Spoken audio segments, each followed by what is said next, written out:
आजकाल ऑनलाईन फसवणुकीचे प्रकार वाढतच आहे।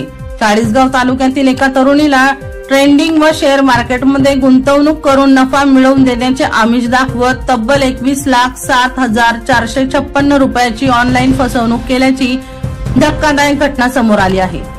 या प्रकरणी 7 जुलै रोजी अज्ञात मोबाईल धारक महिलेवर जळगाव सायबर पोलीस ठाण्यात गुन्हा दाखल करण्यात आला।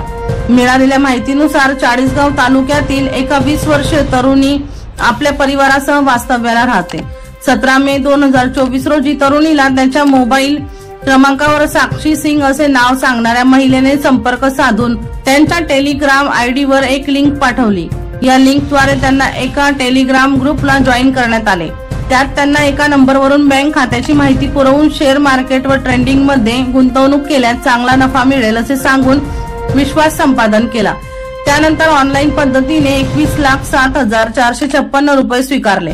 त्यानंतर त्यांनी कोणताही परतावा दिला नाही। जळगाव सायबर पोलीस ठाण्यात गुन्हा दाखल करण्यात आला। सुनील पाटील यांचा रिपोर्ट, बुलंद पोलीस टाइम्स, जळगाव।